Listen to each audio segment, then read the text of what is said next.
Hello everyone! Today we'll be talking about 2 Kings chapter 5.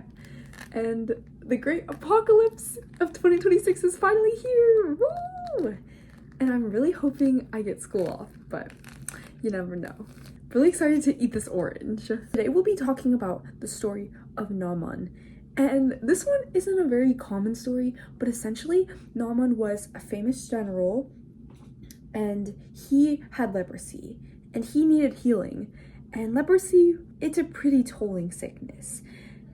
People would get lesions, and it could lead to permanent damage in your nerves and limbs and eyes. It could lead to tissue loss. Back in their day, there was no medical treatment. There was no solution. That's where God stepped in. So in 2 Kings chapter 5, Naaman is a commander of the army of the king of Aram. And he was a great soldier, but he had leprosy. He has very strong faith though, and he sends a letter to the king of Israel seeking for healing. However, the king of Israel is like he tears off his robes, and he's like, I can't do this. How can I literally do this miracle? But his prophet, Elisha, is like, say less. So he's like, why have you torn your robes? This man has come to me, and he will know that there is a prophet in Israel. So he tells Naaman to go wash himself 7 times in the Jordan so that his flesh will be restored and he will be cleansed. However, Naaman is angry, and he says, I thought that he would surely come out to me and stand and call in the name of the Lord his God, wave his hand over the spot and cure me of my leprosy. And he lists other rivers of Damascus. And he's like, aren't these better? Couldn't I wash in them and be cleansed?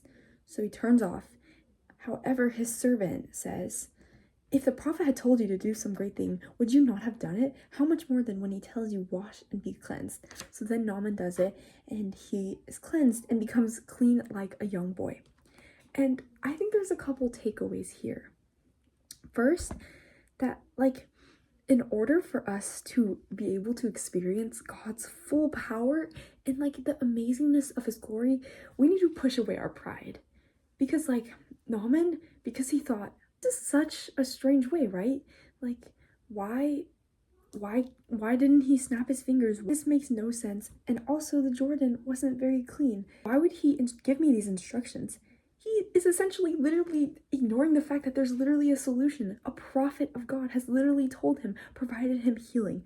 And a lot of us fall in that sometimes when we think, okay, this is the way I see the solution. This is how I want God to work. But we have to admit that God is, his plan is different from ours. And he is the only way, the only infallible way.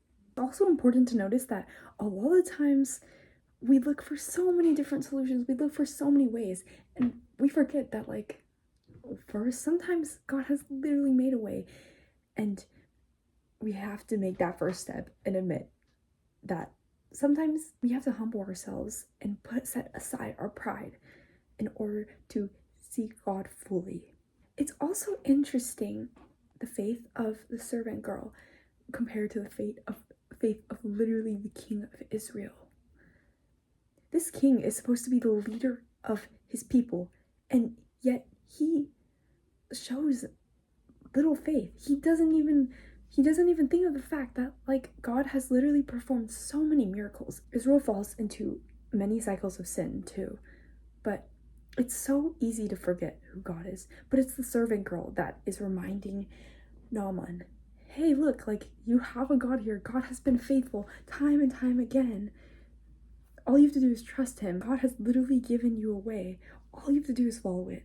And sometimes that mindset is the one thing that's stopping us from having an answered prayer. It's our pride, the one thing that's stopping us from realizing how amazing God is. Ultimately, it's important for all of us to be able to set aside our pride, to be able to see Jesus and experience his glory, because he has such amazing plans for us. He has the ability to do these miraculous things that medically there is no solution, that no one else, there was no plan, there was no easy way out or shortcut. God has the same desire in our life, so it's essential that we can remember how good he is and remember to seek him even when it feels like we know better. 1 Corinthians 13:8. God's love never fails. God has so much in store for you. All you have to do is surrender.